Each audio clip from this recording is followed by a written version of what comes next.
Barangaroo Studios, the AusBiz COB is the key stuff you need to know about the day in business and finance. Hi there, welcome to the COB. It is a Tuesday, the 18th of August, and I'm Nadine Blaney. I'm really pleased to be here with you today. So much interesting corporate news to get across. It was really a blockbuster day for earnings. And my special guest is Martin Crabb from Shaw & Partners, the CIO there. So always look forward to a Tuesday chat. It wasn't, though, just reporting season. We had some pretty punchy M&A announcements today.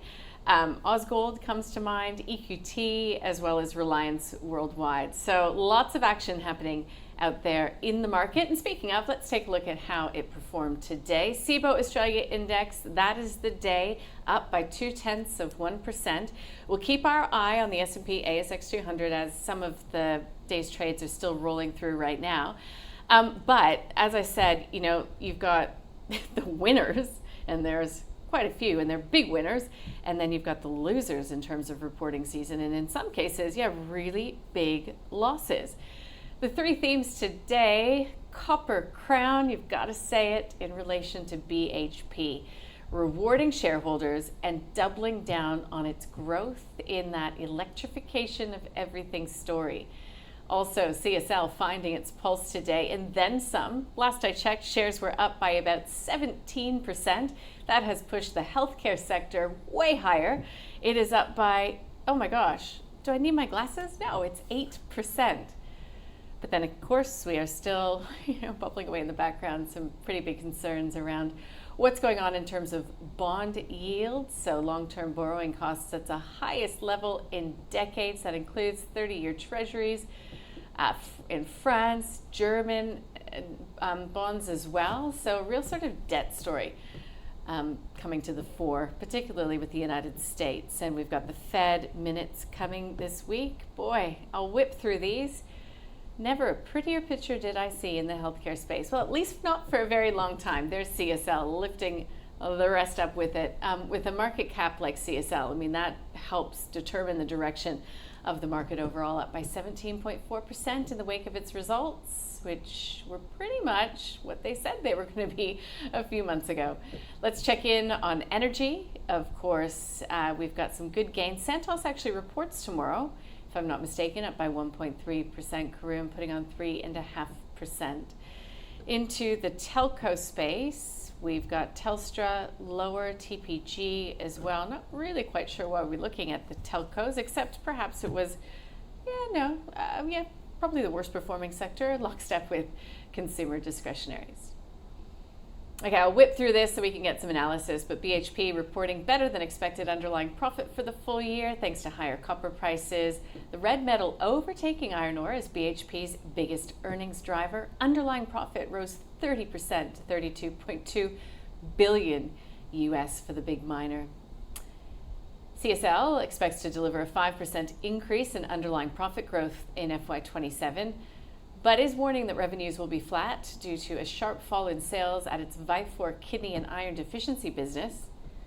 Cochlear hitting the upper end of its revised guidance, which did shock the market back in April, delivering full year sales revenue of $2.3 billion, up 2% in constant currency terms. We spoke with the CFO just a short time ago. You'll be able to find that online if you've missed any of our interviews throughout the day. We spoke with BHP, we spoke with Hub24, spoke with Hydrix. What else? There's a lot. Okay, Pro Medicus reporting a 32.5% jump in net profit to $154.5 million, sending its shares higher.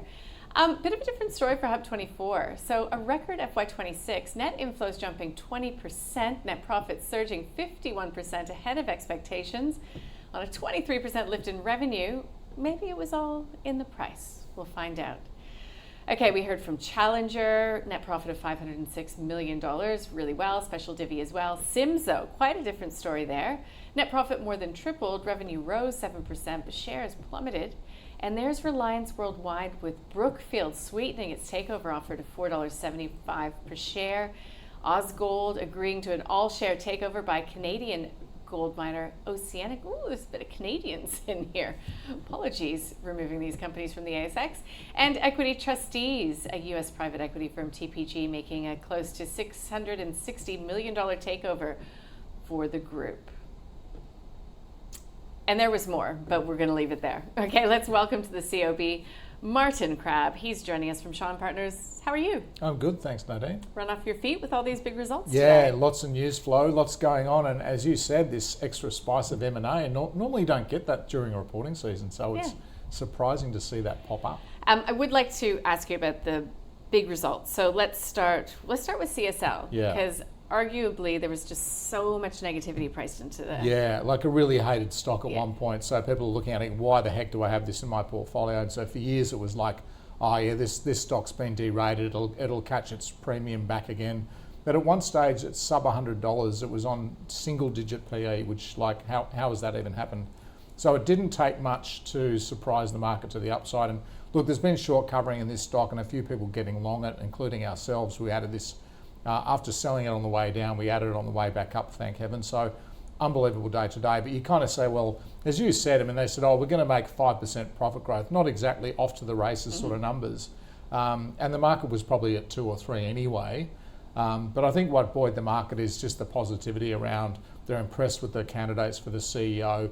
It feels like they've written down everything they're going to. So they've had the big clean out with Vifor. They've written that down, and they're going to achieve that profit growth despite that business going backwards 25%. So maybe the core business is doing a bit better, but that feels a little bit squeezy short covering rather than a whole bunch of people going, wow, this is a great company, I need to own it in my portfolio. So big mover on the day. But yeah, I think it's one of those things that you look at the numbers, and a lot of the numbers you just read out were fantastic, and the stock's down, like Hub's down and Sims is down and these things, and you go, it's all about what's baked into the share price, which is very difficult for individual investors to get a handle on. You kind of got to be watching what all the other fund managers and brokers are doing, and a lot of things I've seen in reporting season, it's just, it hasn't been as bad as people thought, or it's been slightly less good than people thought. So I think some of the results today were really, really good numbers. I think Hub up, almost doubling their profit, but the stock's down almost 10% at one stage. So a lot of this game, if you like, is working out what's already in the price and what's not.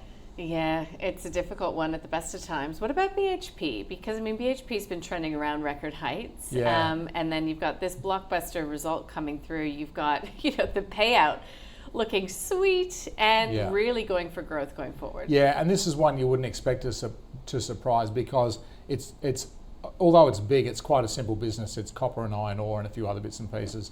And I think and it's very well covered by the market. In fact, I think some firms used to have just an analyst who just did BHP, because it's a $250 billion company. But for them to get the pop that they had today, it was all about the capital side of the business. So we all know about the transition from old economy raw materials like coal and iron ore. They've divested their coal. Their iron ore business is fantastic, but can it get much better? The iron ore price is just going to trend down over time as China slows. It's all about the future-facing materials, as they call them.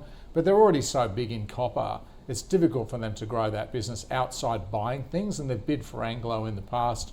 And there's rumours of them talking to NextGen on the uranium side, but how do you turn a $250 billion business around? You've got to buy something really, really big, and obviously the market's concerned about that. So kudos to the management at BHP. They haven't paid overs for these assets. They've got a great balance sheet and great cash flow. What have they done? Boosted the dividend. Happy days. The company still has $10 billion of surplus franking credits. So I think paying a fully franked dividend is the best thing this company can do. And they sharply increased their payout ratio. So for those investors that can use franking credits, this is fantastic news, and that's most Australians can use franking credits. So I think the company's got good capital discipline. They're continuing to grow in copper to the extent that they can, and they're using the surplus cash flow to either do buybacks or pay fully franked dividends, which is, I think, a great idea.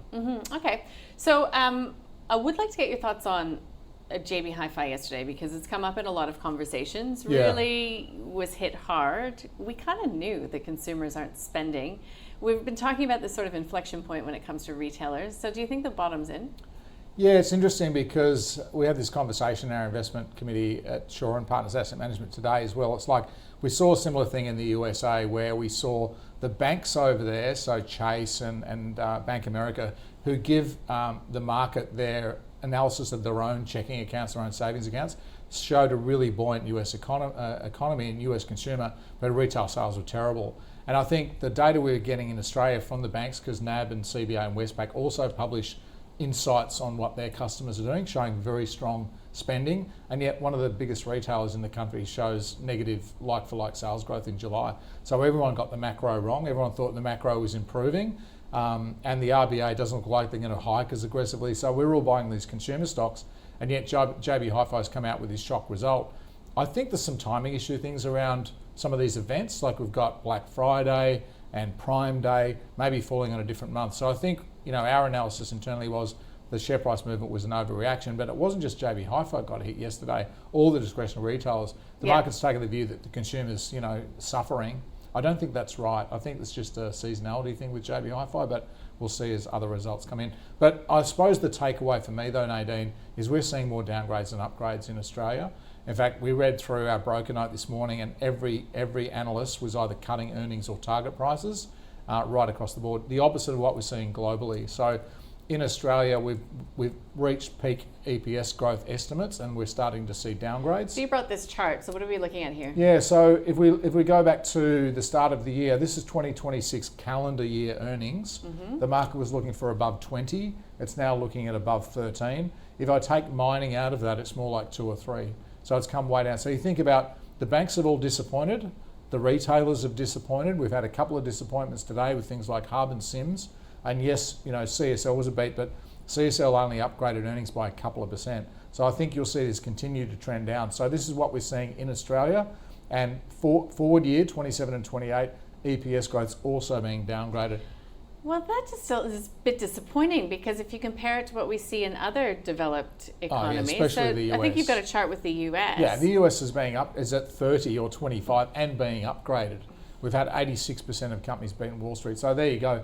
US, this is the broad market in the US, 28% EPS growth forecast for this year, and that's up from probably 17 at the start of the year, but also very, very strong growth next year and the year after. So you're looking at 17 and 15. That is incredible profit growth. One of the reasons that Wall Street is continuing to reach new highs is that earnings growth is so strong. Mm-hmm. So, and how does that compare to the rest of the world? Well, we've got World ex-US looks similar.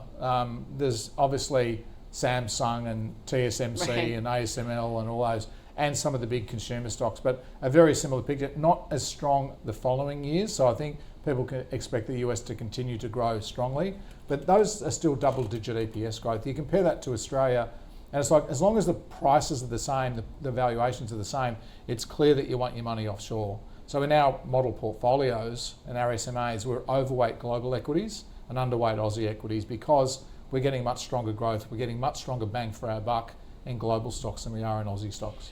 Yeah, and then we've got the likes of EQT, perhaps delisting, Reliance Worldwide. I mean, there's it feels as if at least there's fewer and fewer choice here at home as well. Yeah, it seems like companies are leaving the board left, right, and centre. We've already had Cleanaway and others being bid for. So, as you said earlier, 3 takeover bids today, mostly in the mid-cap space, but still, it's like the opportunity set in Australia seems to be shrinking, and yet overseas it's growing, because we're seeing a lot of IPO activity in the States, right? We're going to see Anthropic, OpenAI, we've already had SpaceX. So I think the joy of being an investor today is that it is relatively easy to access global markets. You can pick up your phone to your advisor and you can go and buy Microsoft or SpaceX shares, or you can buy ETFs on the Australian exchange. So you don't have to have your money in Aussie stocks, although there are some really good Aussie stocks. I think having a global portfolio where you're getting better earnings growth makes a lot of sense to us. Well, what about here in Australia, small caps? Do you see more opportunity potentially in small caps? Yeah, definitely. So we're overweight small caps relative to large caps for a couple of reasons. One, there's better earnings growth in the smalls and the bigs. Because you think about the bigs, iron ore's going nowhere and Australian housing's going nowhere. So there's half the market. Yeah. So you get outside the big stocks, you get into the industrials, and we cover quite a few engineering companies, technology companies, where there's some really exciting growth prospects. So I think there's better growth. There's also a better return to active management. So we prefer to use active managers and use an active management approach, because if you're willing to do the research and the shoe leather and meet the management and look at the operations, you actually do get rewarded in small caps. Whereas in big caps, there's like 50 analysts covering every stock. So that capacity to go and find a new opportunity is much harder. Whereas in small caps, the managers we use, they're out making 500-600 management visits a year. They're travelling, they're looking at operations, they're looking for those hidden gems, and I think you can find those in small caps. Do you know, sometimes I think I should have been a small cap analyst. I It's think I would not have too really late. enjoyed going out there. It's not too late. Come and talk to my friends at Shaw and Partners. All right, I won't let my boss hear that, Martin. All right, nice to speak with you. Thanks so much. I'll let you get Thanks, back to Nadine. it. All right, that was Martin Crabb, CIO at Shaw and Partners. I'm happily employed, gainfully employed, as they say. All right, let's get to our stock of the day. Guess what it was? Yes, CSL. So we spoke with David Bird from Mastering the Markets and Fergus Humble from Morgans.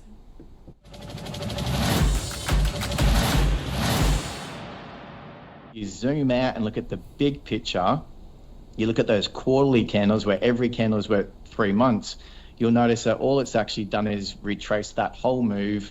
It's just put in a bullish engulfing. It was extremely oversold on that 3 monthly chart, and the move is only just bottomed on the big term. So as an investor, it's only just bottomed and it's just begun. And I believe it's going to take out the new highs eventually. However, in the short term, you might get some healthy pullbacks and some consolidation. So I guess what I'm trying to say is probably towards the top of a wave, but the beginning of a new secular bull market for CSL. CSL has just been pretty negative. I mean, I think it just had it was kind of in the sin bin for us for a while, having missed just a few really disappointing results in a row, and basically as soon as you miss guidance 3 or 4 times in a row, in our view, you're in the sin bin. We're not adding it to any portfolios anytime soon. But now this might be sort of some confidence, provide some confidence to the market that this is kind of the bottom, sort of the earnings trough is what we might refer to it as, and it's onwards and upwards from here.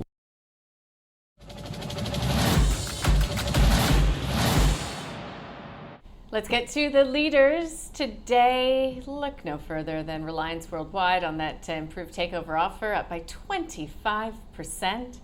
CSL up by 17%. I mean, these are percentages not to,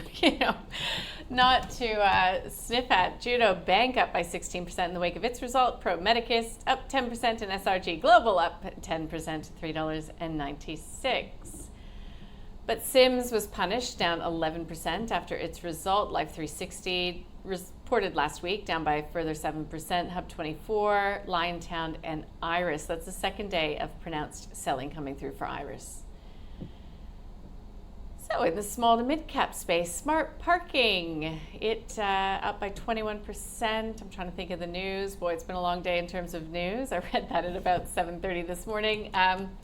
It's up by 21%. Let's get to the laggards in the small to mid-cap space. EML Payments, it reported it's down by 17%. Tonight, we get some data in the U.S. U.S. housing starts, building permits, U.S. industrial production, and earnings coming from those housing retailers, including Home Depot. Tomorrow here, we have the wage price index. New Zealand has a PPI read for the second quarter coming out, and earnings from Santos, Iluka, Whitehaven, Evolution, and Temple & Webster, to name a few. So, look, let's take a look at the COB Australia Index. Some selling toward 4 p.m. in this index. It did end in positive territory. Not so for the S&P ASX 200. It was off by just 3 points, so let's call it flat, just above 9,000, 9,070. Bottom stock, Sims Life360, the index is down by about 2% over the past 5 days, and more sectors ended lower than higher. Healthcare, the best performing sector, gaining 8% thanks to Cochlear. We have a whole range of CEO interviews that we speak with in the wake of their results. They're all up online. You can go to the series. It's called CEO Insights, and lots of analysis of those results as well. If you've missed anything, hope you can go to the website, ausbiz.com.au, and check out what you may have missed. See you tomorrow.